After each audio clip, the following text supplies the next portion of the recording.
Hey, Ski Moms, if you want to win at gifting this year, give the Icon Pass and an entire winter of good times at 50-plus mountains, including California's best.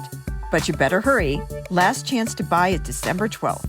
Drop in from $329 for an adult and as low as $0 down at iconpass.com. And here's a special deal for families. From December 7th through December 13th, 2024, kids will get up to 7 free lift tickets at 15 of Alterra Mountain's company's North American mountain destinations to use during the new Kids Ski Free Week. Kids 12 and under may receive a free lift ticket each day to use from December 7th through 13th at any participating destination. And you can be 17 and under at Stratton and Schweitzer. To redeem an offer, check out the destination's official website or visit guest services at participating Alterra destinations. No other purchases necessary. Rentals and lessons are not included. Welcome to Season 4 of the Ski Moms podcast. We're your hosts, Nicole and Sarah. We're here to talk about cheese, wine, and, sometimes our dogs. Oh my gosh, my favorite topics. Yeah. How is your dog doing? Oh, did you hear about what happened to my dog? Yeah, so Kingsley and Jordan's dog are besties, and her dog was attacked the other day by a neighborhood dog that they ended up putting down this week. So it was a really traumatic evening for everybody. But yesterday she seemed a lot better, just like her personality was back. And it was super traumatic. I actually wasn't home, but my kids were walking the dog, and then my husband had to intervene or whatever. It was quite an evening. But no infections from what we can see, and her spirit coming back. So. Oh, I'm so sorry, Jordan. Thank you. Well, Sarah's got she's got to exit at 10:15, so we're going to jump in, but Perfect. You and I can keep going and we'll wrap up. How do you want me to, what is your title that I should introduce you as? Jordan Schaefer is I run marketing and events for the Mad River Taste Place. Okay. I'm just going to write that down. Yeah.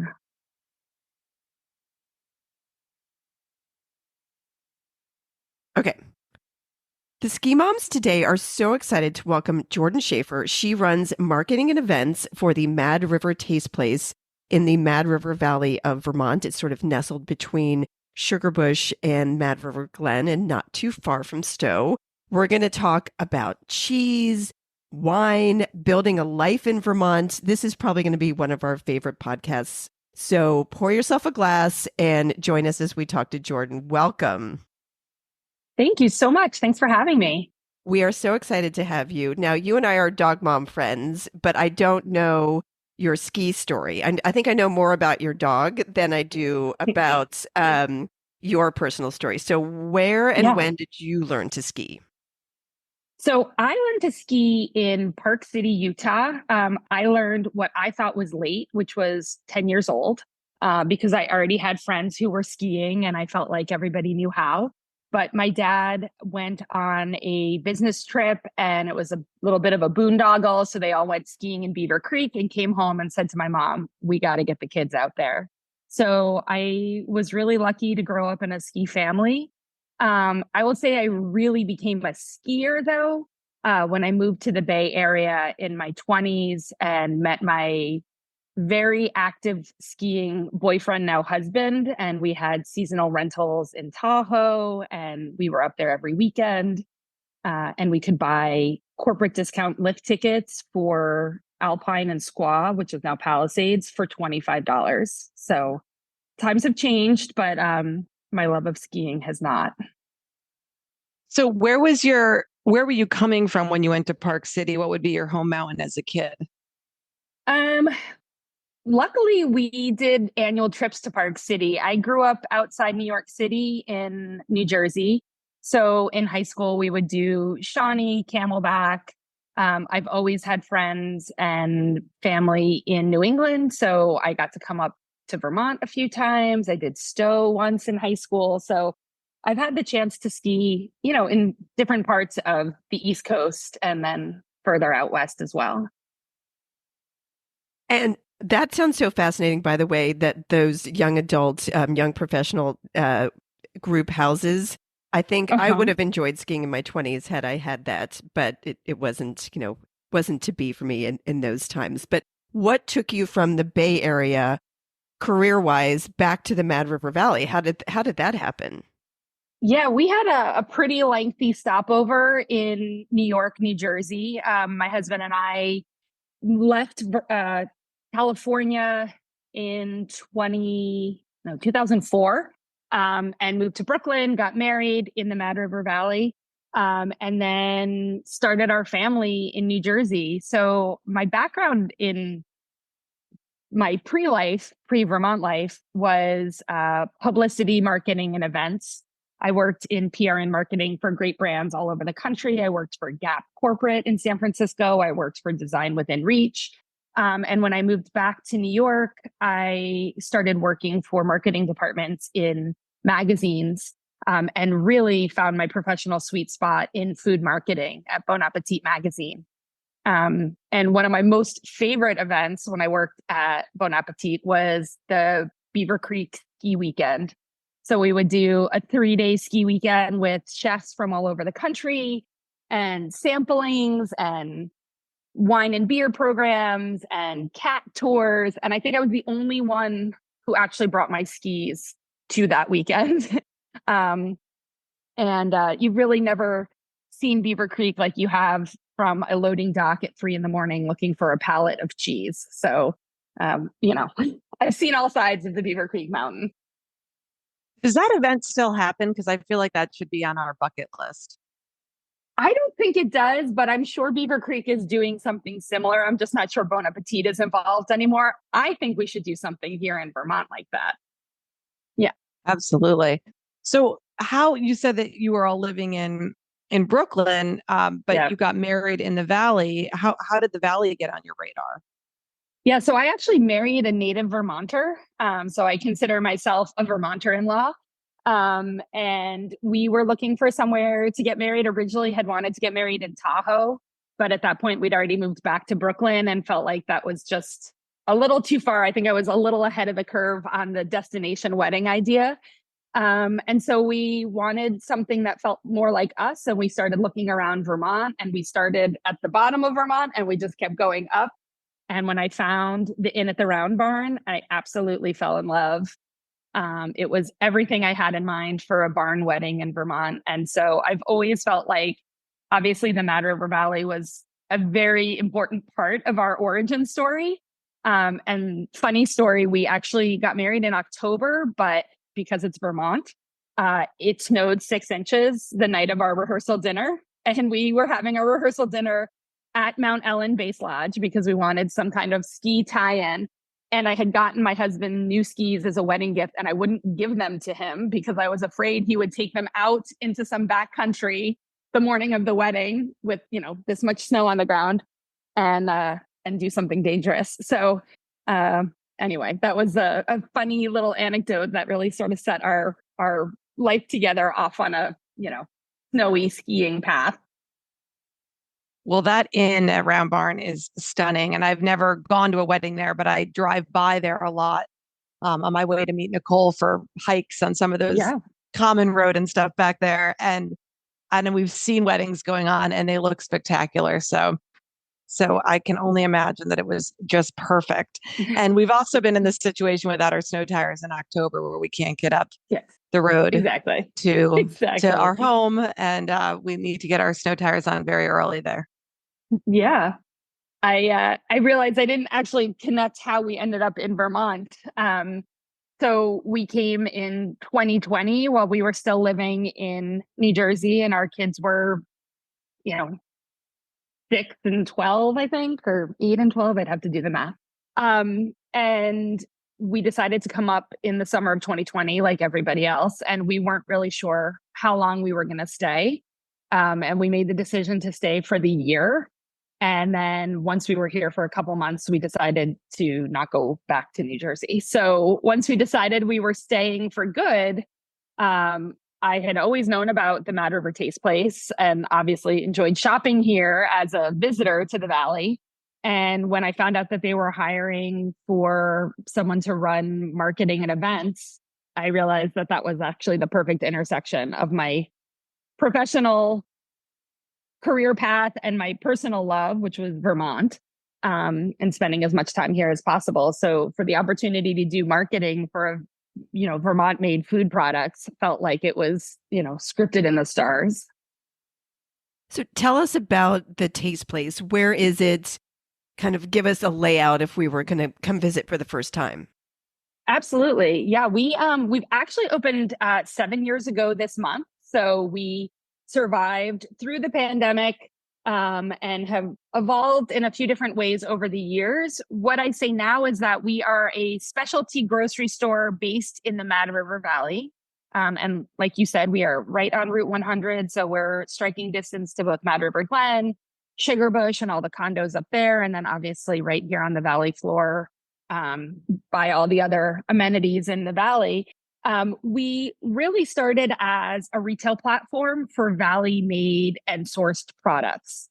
And so we were incubating small brands that were based here in the valley and realizing that they needed some sort of retail channel. And that's how the store started. And over the years, it's grown slowly and intentionally to become really a specialty food destination for all of northern and central Vermont. We have the largest Vermont cheese collection in the state, and we cut everything to order. So it's not pre-packed and, cryovac-ed. Tons of sampling. We are the local tasting room for the Mad River distillers. So we have all of the spirits. We've got a beautiful wine collection with Vermont wines. And then obviously, from across the world, things that would pair well with our cheese. And then in the last year and a half, we partnered with Fifth Quarter Butcher Shop, and we now have an on-site, locally sourced, all Vermont beef and pork butcher shop on site as well. So we are quickly becoming a one-stop destination for all the very best of Vermont and beyond. It's a really fun place to wander through. Of course, if you have an actual list and a game plan, good for you. But I like going in there without a terribly big game plan and being inspired by what I see and what's going on in front of me. And you do a fair amount of, as you were saying, sampling and tasting. And how was the best way to sort of take advantage of that and find something that you didn't even know you were going to fall in love with? Yeah, absolutely. I think one of the things that really sets us apart as a destination is that our staff is incredibly knowledgeable in all different aspects of specialty food. And so putting yourself in the hands of your cheesemonger is always a good way to go. We obviously know everything that's in the case, and we can work with you to kind of zero in on what you might be looking for. You might come in thinking, oh, I really don't like, this is my perfect example, I really don't like blue cheese. And I will tell you, well, I have a blue cheese for people who think they don't like blue cheese. So if you're willing to trust me and you've liked everything else I've shared with you, then do me a favor and just try this. And you see people's eyes light up and go, oh my gosh, I've never had something that tastes like that. And it is a fun place to come. Like you said, obviously we've got people who come in and they say, I need, a half a pound of raclette. I'm having all my friends over tonight. We're going to do a raclette dinner or a fondue dinner, and we can get them out the door. We also have people who come in and say, my friends and family are skiing and I'm killing time until I meet them. So, we're a fun activity. If you're up for the summer with your family, or if you're doing a girls or guys weekend, people always stop through and they think they're shopping for one thing and they leave with maybe a few more things too.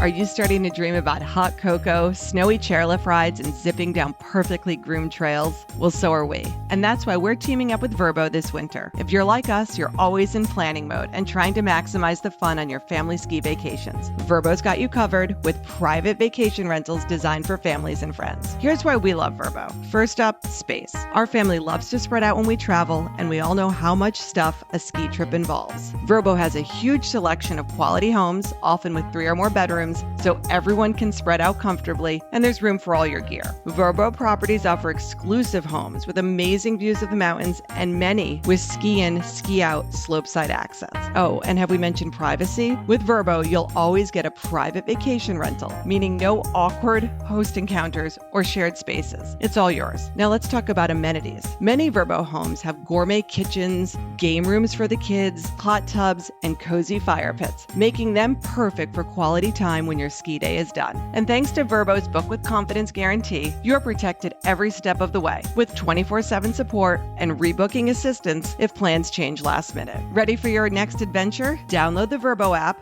or check out verbo.com for trusted, family-friendly getaways and plan a stay everyone will love. This winter, we'll be sharing some of our favorite ski properties on social media. Make sure to follow along and get inspiration to plan your next trip.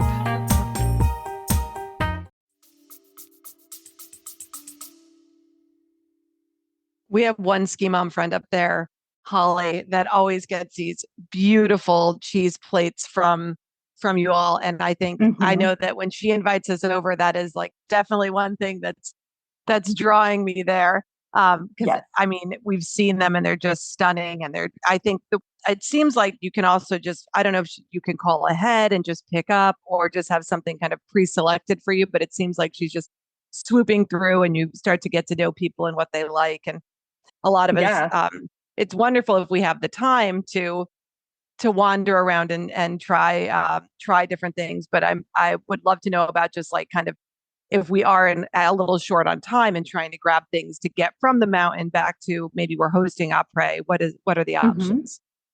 Yeah, we definitely do those boards and we're happy to do them. We can do them with 24 hours notice. So I don't want to disappoint anyone who's going to show up and grab one, but we can happily get that out the door for you tomorrow if you'd like. So we always say, when people come and say, we get this all the time. I just want a couple cheeses. I'm having friends over or we want a snack before dinner. I always say, let's start with something soft, something hard, and maybe something a little adventurous. So that could be a goat cheese, that could be a special wash, that could be a blue. But starting with something soft and something hard is going to give you two different textures. One's going to be milky and creamy. One's going to be sharp and nutty. And you're going to just be in a really good foundation from there. We like to say if you're snacking before dinner, you can average about a 1/4 pound of cheese per person. So if you have, 4 people coming, we're looking at about a combined pound of cheese. So those are, kind of the only quote rules to live by, and every rule is designed to be broken. So if you only like soft cheese, or if you don't like soft cheese at all, we're happy to help put together a couple of complementary cheeses that will work well together. And there's just something about cheese and skiing that goes so beautifully together, whether it's, warm raclette, as you were saying, or, a rich blue. Why do you think cheese and snow are such good bedfellows? That's such a good question. I mean, I think there's something really sort of homey about cheese and a cheese board. I think it just automatically conjures the fireplace and a glass of wine. I also think, you're basically gathering family and friends on these ski events. As a ski mom, you know that it's really one of the best ways to spend time with your family. And everybody's a little wiped out afterwards. And it's nice to just have a really easy go-to. You could break the 1/4 pound rule and now we're looking at a cheese board for dinner. And so you've just got a couple of really nice options that brings everybody literally around the table as they're sharing from the ski board, the cheese board. I think the other thing too is, we're talking about cheese and meats. These are lean proteins. These are things that are going to fuel you. Anything you have left over, you can throw in your cooler and make yourself a little charcuterie board at the mountain tomorrow with a little bit of leftovers. Yeah, that was my next question. What do you think would make, if we were coming into Taste Place to make something to now bring to the mountain in our cooler, what would you recommend we put together for the family? Yeah, I mean, listen, there's something to be said for that squished PB&J. I think that hits all of the nostalgic points for us. But our cheese packs really nicely. A lot of the harder, more Alpine style cheeses really don't even have to be refrigerated. So you can keep things in the cheese paper that we wrap it in here at the store, put it in your ski bag or your cooler, a roll of crackers and a salami from, dry cured salami from Babette's table. And you really have a charcuterie board on the go. And of course, chocolate, because chocolate is essential for all skiing outings, especially when kids are involved. Is there one cheese that's really the Valley is really known for more than others? Yes, absolutely.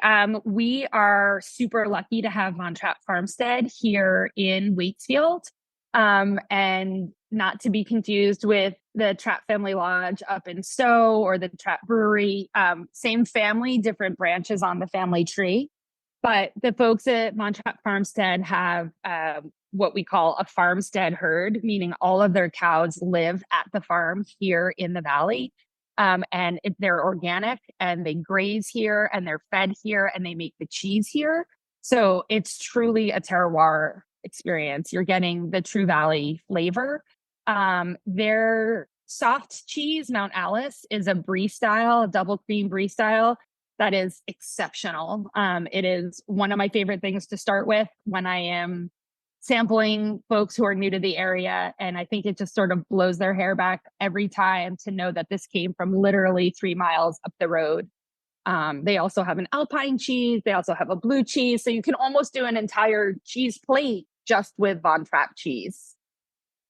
Yeah, and I'm so glad that Taste Place is doing the legwork of finding these small farms, the best of each of them, because it is very charming to drive to some of these farm stands, but they're not open every day of the week. Sometimes they're, closed for stretches of time when they've got, certain demands on them. And you've done the work at hunting these places out. Is that a labor of love, finding all of these little gems that maybe only have like 1 or 2 offerings? We have a couple of tricks up our sleeve. We work with some really great distributors that focus exclusively on Vermont cheese products. And a lot of the folks at those distributors have a deep background in cheesemongering. So they're helping us search these folks out. I would also say that the team that built the Taste Place did a really good job establishing us as a spot you want your cheese highlighted. So it's not uncommon for us to be approached by some of these smaller makers to say, hey, we've got 2 or 3 varieties. We'd love to get into your cheese case as we're kind of gaining traction.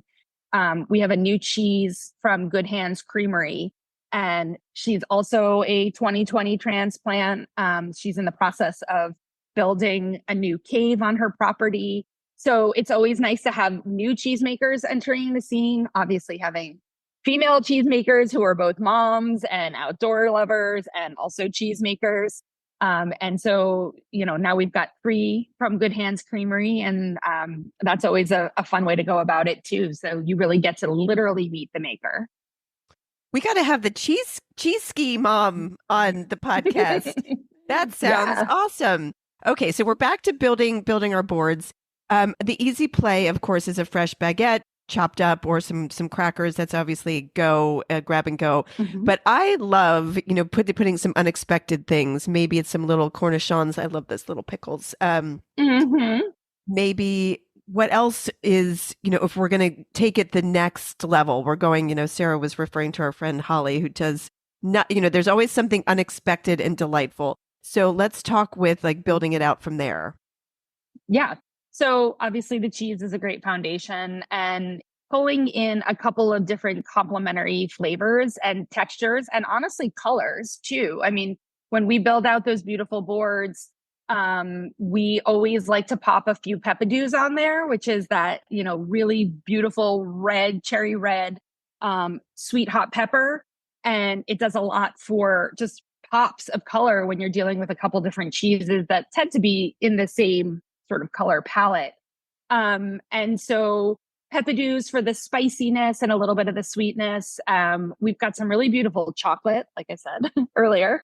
So you can crack a couple of chocolate bars right on the board for that different texture and shapes, the kind of craggly cracks. Obviously, maple always plays in here in Vermont. So we've got maple nuts, we've got some maple bark that kind of offsets some of the saltiness of the cheeses. We've got some maple flavored crackers too. And honestly, Cabot makes a really good potato chip now. So having a couple potato chips with like a Harbison, which is a softer, spreadable, dippable kind of cheese, is like a serious pro move. And then what about like jams or some softer spreads to add?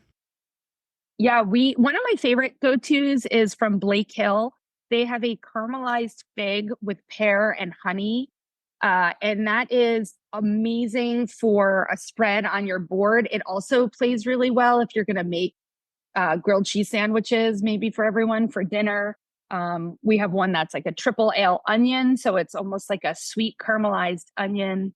But I think, again, kind of playing with the different flavors of like sweet and salty, crunchy and smooth, as many complementary flavors, textures, and colors is going to make it just the optimal experience. Obviously, just any basic and not basic, but any beautiful, simple fruit jam is always going to be a good option. And honey is another one that pairs really nicely with blue cheese, with a sharp cheddar. As we come into apple season, a little bit of apples and slices of cheese and a drizzle of honey is always a good way to go. And can we find local honey at the Taste Place? Absolutely. We have a local maker from Mountain Valley Farm. And then we also work with Ariel's infused honeys, which are beautiful. All sorts of different mix-ins like chai and elderberry. She's got a hot chili pepper. So those are great for your cheese board. They're great for your tea. Just really nice way to sort of level up on anything. I feel like I feel like I also love like some nuts on the board. To take your point about a little crunch and salt, and they can be sweet or salty. Some almonds. Maybe if you don't want to go too far into the carbs, they can give you that crunch without too much. Nicole.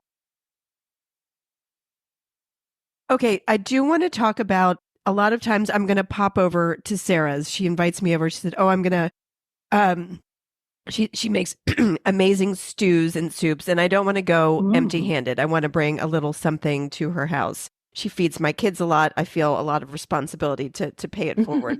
What is something to pick up that is not going to burden your friend with having to do a lot of work, that I could just maybe 2 or 3 things I could put together in a little bag to bring over as a hostess gift? I think anybody who is hosting in an evening really deserves to be pampered tomorrow morning after they have done their hostessing duties. So, obviously we've got beautiful wines. And if someone says, "Hey, just pick up a couple wines, we're having a beef stew," we can absolutely point you in that direction. But if you want to think outside the box a little bit, Plowgate butter, which is a beautiful local cultured butter with a really nice sample of jams from Side Hill. We've got the Jampler, which is a little mini case of 6 different flavors, and Mirabelle's croissants. And now you've given your hosts something to look forward to tomorrow. I think that's a great way to thank someone also for hosting for the weekend. We do get a lot of people popping in on Friday nights. They're going to go stay at a friend's house or condo for the weekend and say, "What can we bring?" Breakfast. Always bring breakfast, because everyone thinks through dinner and wine and the cheese boards, unless you're specifically told, please bring, a couple appetizers. Think a little bit outside the box and maybe grab a local syrup and some pancake mix or some frozen Mirabelle croissants and something that's going to, let everybody feel really good when they get the day started. I would love that, Nicole. All of that when I invite you over. Yes, please. I'm going to bring you the Jampler. I mean, I definitely want that. I have a question. I'm not really a beer drinker, Nicole, a little bit, but a lot of our ski moms love to have a beer as part of their après. What kind of cheeses work well with beer? Yeah, I also, full disclosure, I'm not a beer drinker. When people ask for recommendations, I usually think on what my husband has had in the fridge recently and think, okay, that probably was pretty good. Um, any of our sharper, nuttier cheeses, Cabot Clothbound from Jasper Hill is always a crowd pleaser. I think people come up to Vermont for the weekend and they want to try a really good cheddar. They want to grab a 4-pack of Sip of Sunshine or, you know, Heady Topper, something they know or heard of being, celebrated from this area. And so any of our sort of bolder alpine cheeses are always going to be good pairings for the beer.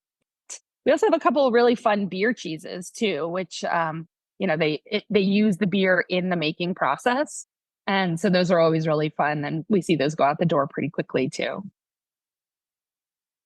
Right, so you can get beer there, wine there, as well as the butcher shop and the main shop. Do you ever do tastings there? So on Saturdays right now during the farmers market, I don't know when this is going to air, but it's July right now. So we have the farmers market happening. And on Saturday mornings, we've got a great crowd in the store. So we do a Saturday sampling series where we bring in some of our brand partners, and we like to have a beer or a wine or a cider who's pouring. And then we do one of our food brands as well, or one of our pantry brands or one of our cheesemakers. So for example, Father's Day weekend, we had Zero Gravity here with one of the barbecue rub makers. So kind of like a little Father's Day angle. We like to do those in the ski season too. So when we know we've got really big crowds coming for MLK weekend, for President's Week, for, the March private school breaks, we plan ahead. We make sure we've got something exciting planned. And so people can pop in after the mountain. People can pop in while their friends are on the mountain and do some additional sampling. But on any given day, we've got full sampling happening at the Cheese Case, and all of the spirits from Mad River Distillers open.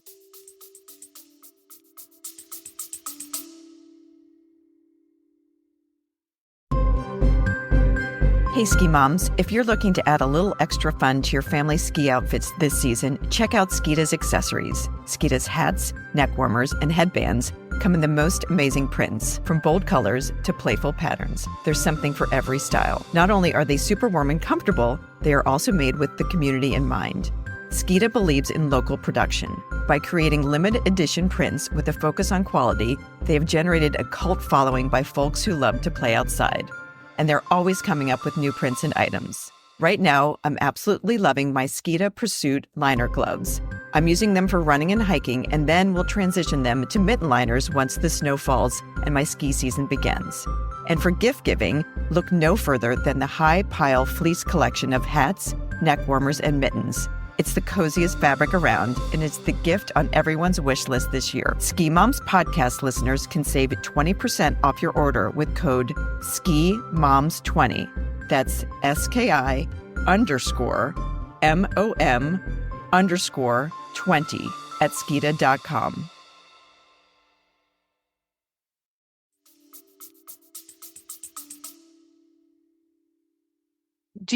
What if we wanted to do something that's actually warm? It's one of those polar vortex nights, and we want to have some wine and something that's really like going to warm us up. I had seen one of these questions was, is there any way to go wrong with wine and cheese? There is no way to go wrong. If you are drinking a wine you love and eating a cheese you love, you are living your best life. There are ways to make things better. So there are traditional pairings that wine and cheese makers all over the world like to hold up as an example. So if it's a freezing cold night and you're sitting in front of the fire and you've got a nice soft, maybe Mount Alice from Von Trapp, something sparkling is going to be your go-to. You could do a Prosecco, you could do a sparkling white, you could do a champagne if that's, in your budget and your desire. And that's going to do a really nice job of like cutting through that, the creaminess and the decadence of a soft cheese. Those bubbles and the light body on a champagne or a sparkling wine are really going to play nicely together. If you are really going for the big cab or, a nice, heavy, heady red, we have a really nice aged sheep cow blend called Invierno Reserve. I would say it's a favorite on both sides of the counter. So it's one of our original cheeses. We have customers who are completely devoted to it, and the staff loves it too. It is brothy, it is sharp, it is savory. It's got notes like pot roast and roasted vegetables, and it warms you from the inside. It's big enough to stand up to a nice glass of red. And it is very easy to eat. So it's super snackable. Oh my God, my mouth is completely watering right now for that one. That's got so many of the things that I like. And can you briefly compare sheep, goat, cow for the people who don't know enough about them? Can you kind of walk through what to expect with each of those types of cheeses? Sure. So on the spectrum, it sort of goes goat being the lightest, and it's got that really nice kind of natural tang to it, that we call it, quote, goatiness. And some people need a little time to come around to a goat cheese, but we have some nice goat cheeses that are firmer and harder, that aren't that really super soft, gooey chev or young goat, which we get at this spring summer time of year. So you can always try a little harder goat. We've got a really fun goat Gouda that's like sweet and butterscotchy and really easy to eat. And then from there, you go to cow's milk. Obviously, some folks do have problems with the sensitivities to the A2 protein, which is a little bit when you get that, a lactose sort of sensitivity. And so they really do rely on our assortment of goat and sheep milk cheeses to be able to continue to enjoy, their cheese lifestyle.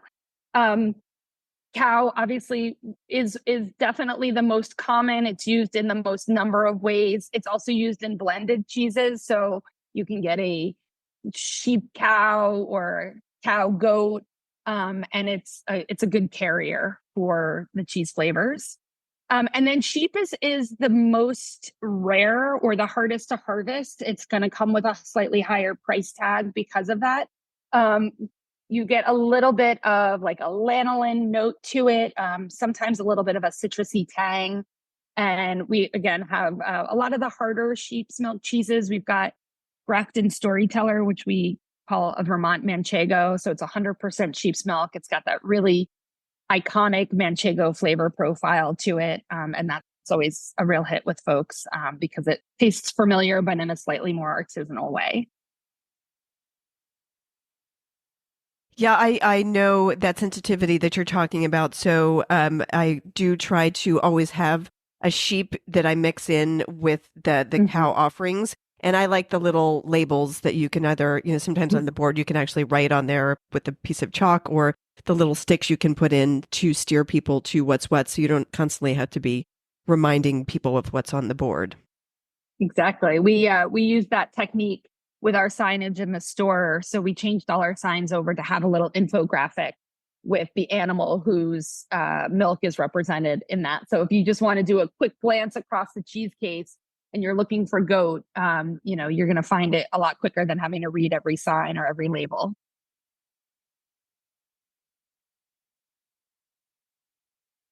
Well, I don't know about you, Nicole, but this is all making me very hungry and thinking about all the cheese and all the samplings and pairings we want to do this winter.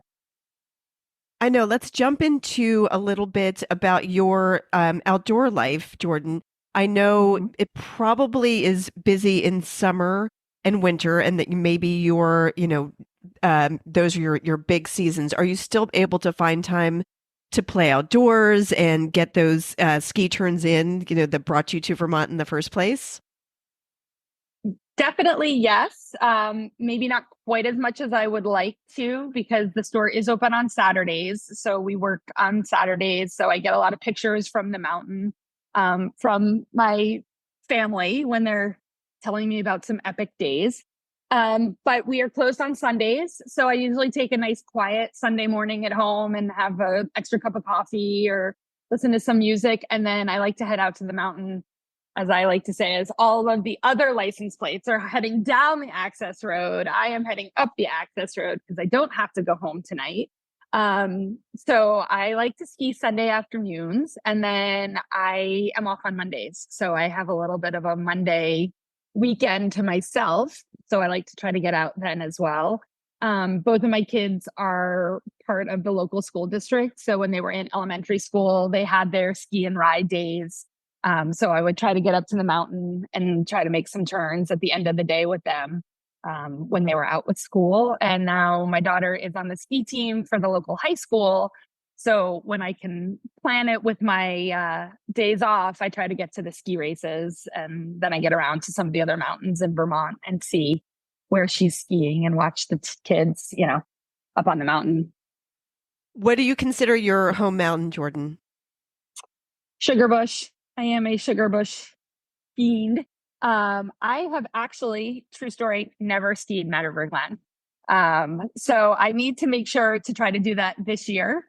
And I know they have got a lot of great women's ski groups, and I have some really good friends who ski over there. So I need to get over my fear of the unknown and head over to see what's going on the Mad River Glen side. Yeah, I mean, it's not a place you want to ski if the snow conditions aren't great. And, like if you've got limited days off that you're skiing and you know where your stashes are on Mount Ellen and Sugarbush, it can be like, ooh, I don't know if I want to take a ski day at Mad River Glen, but I will show you if there's a Monday where we have a good snow day. You and I can go to Mad River Glen, but it definitely 100% depends on snow conditions, but you will see the best skiers in New England at Mad River Glen in the weirdest outfits. The oldest ski gear. You might still see wooden skis. I mean, I would not be surprised. I would love that. I would love to see that up close and personal. I've heard legend and lore of what happens over there. And so I think it's really fun to get to know the local families here, and you get to see like who are the Mad River Glen skiers, who are the Sugarbush skiers. And it really kind of, it's a personality type as well. So it'll be fun to see it in person. That would be a fun game to play, trying to guess. I think I'd be pretty good at it. But I know our time is coming to an end with you, and I feel like it's only right, as we always do, but really particularly given this topic, after you've been skiing at Lincoln Peak or Mount Ellen for the day, like what does après ski look like for you on you're going to end your perfect ski day? What's in your glass and on your board? So if I'm staying at the mountain for après, I love a spicy Bloody Mary and hot fries, probably at Castle Rock. And if I'm going to pack my stuff up and go home, I am definitely lucky enough to have a stash of cheese in my fridge at all times. So I am a big proponent of the, grazing board dinner-ish kind of setup after you've all been skiing all day and no one really wants to do dishes and no one really wants to get involved in a cooking project. So we'll snack. I also love Sunday, we call it Sunday Sammys. So, we do a big pot of soup and maybe a grilled cheese sandwich for dinner. That takes a little bit of planning ahead, but it becomes a good routine during the ski season. That sounds absolutely delicious. Sarah, I'm going to follow up with a couple more questions. I know you've got a roll, and we'll loop back so you can drop off. Oh, thank you. Sarah, bye. Come on in sometime. I'd love to meet you. I've come in. I'll get to introduce myself. Thank you. Excellent. Bye. Good. Take care. Jordan, do you carry bread at the market? So if we do want to pick up a baguette to go with our cheese, is that something we can get there as well? Yes, we have Green Rabbit. So Green Rabbit, Suzanne Sloman bakes on Fridays and Saturdays here in the Valley. We get a fresh delivery every Friday and Saturday morning, and I'm happy to always put something aside for customers. Our baguettes go quickly on our busy weekends, but we are always try to be well stocked for everybody. That Green Rabbit bread is fantastic. And again, it's just, tapping into the knowledge of knowing of all of these right purveyors and making it easy for somebody who doesn't have time to, run around to 5 different shops to pick up all of the best goodies Exactly. for sure. So are there Exactly. other things in the Valley that you have really kept you happy here? Because you're a transplant like me. And we often get questions from people about, they're looking to make a life change from a city to something more rural in a mountain life. What would you say to those families that, are considering a lifestyle change similar to what you've made?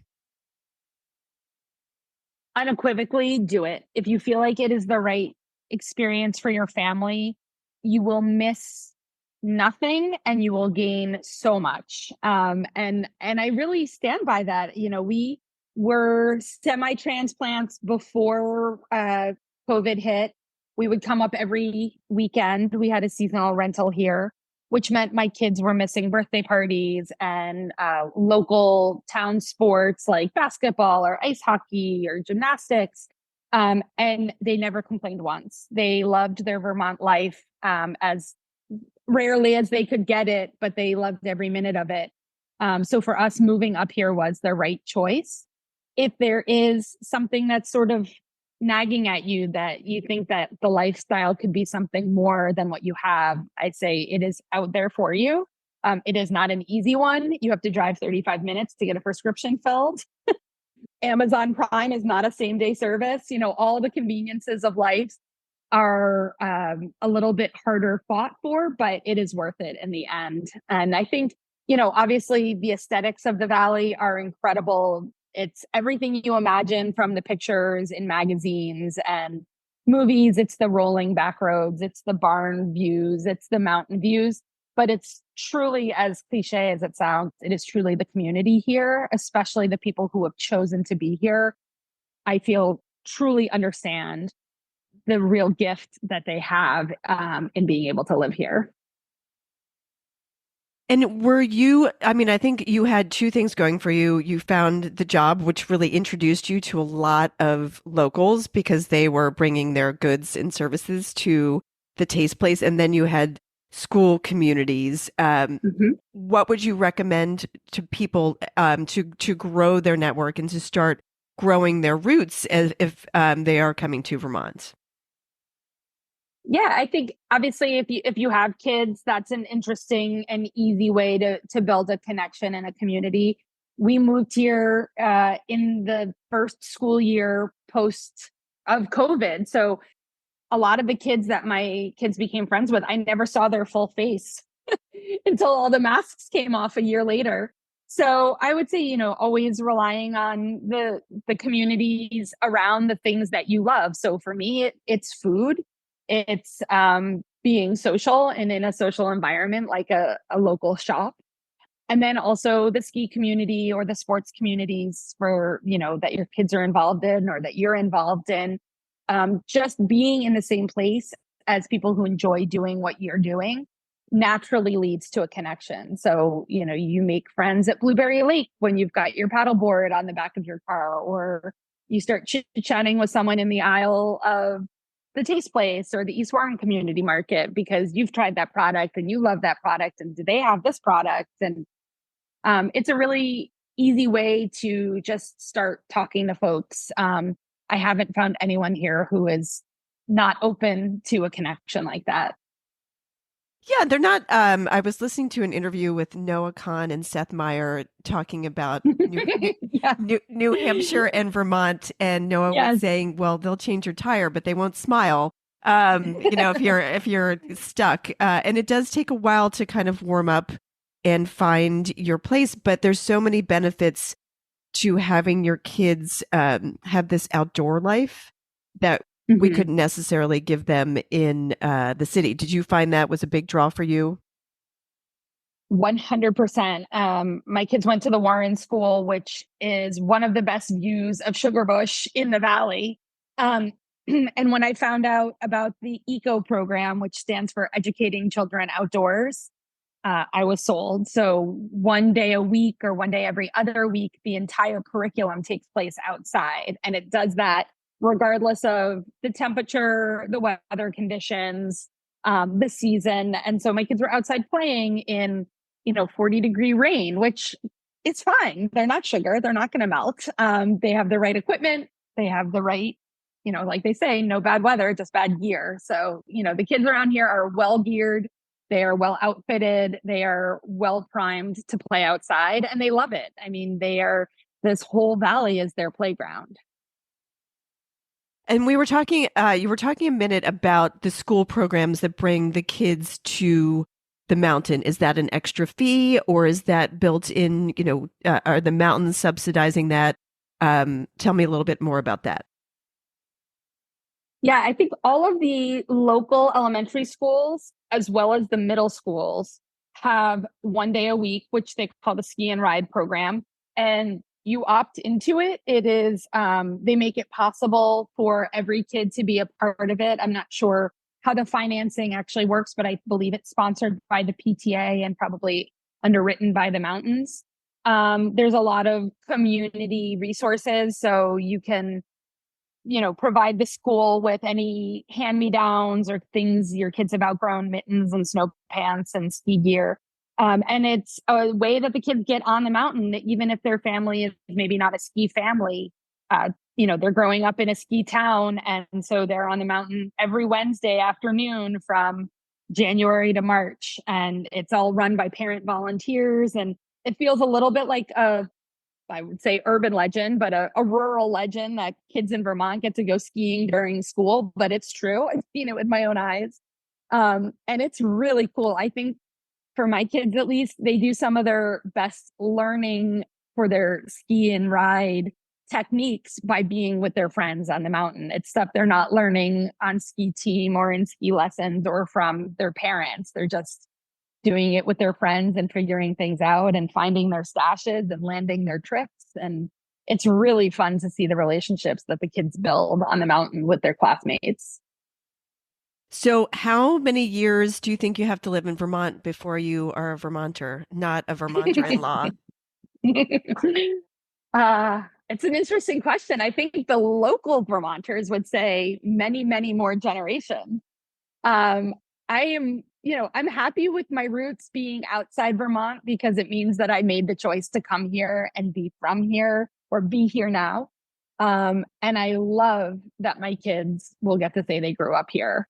It's the season of the sticks, but we love it, and they love being part of the New England, community here.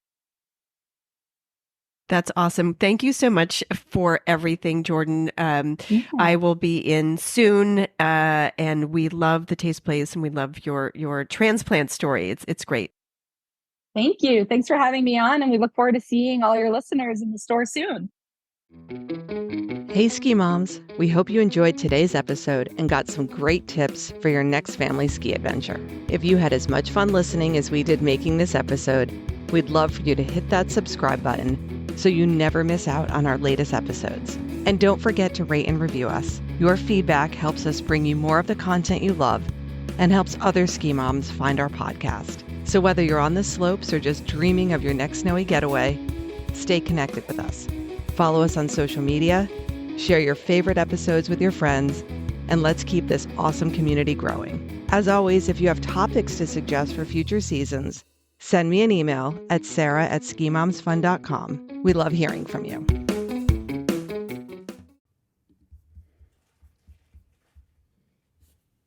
Ready to level up your family ski and snowboard gear this season? Let SKI HAUS make it easy and fun with their Junior Equipment Trade-In program. Forget traditional rentals. Your kids get to shred on brand new gear at huge discounts. Here's how it works. First, you'll head to one of the 3 SKI HAUS locations to pick out your new skis, boots, snowboards, and bindings for your kids. Keep skiing and riding all season long. Then bring your gear back by Thanksgiving the next year and get a 50% credit towards next season's gear. It's the smart way to keep your kids in high-performance gear without breaking the bank. You'll get to pick from top brands like Atomic, Nordica, Rossignol, Salomon, and K2. A few tips. Bring your child skis or snowboard and have a clean pair of skis and socks. Bring your child skis and snowboards and have a clean pair of ski socks in hand. The SKI HAUS experts will ensure everything fits like a glove. When your kids have top quality equipment that's perfectly sized, they'll be carving turns and hitting jumps with confidence all season. Pick from 3 locations, Woburn and Framingham in Massachusetts, and shop tax-free in Salem, New Hampshire. Check them out at skihaus.com. That's SKIHAUS.com to find your nearest store and schedule your fitting.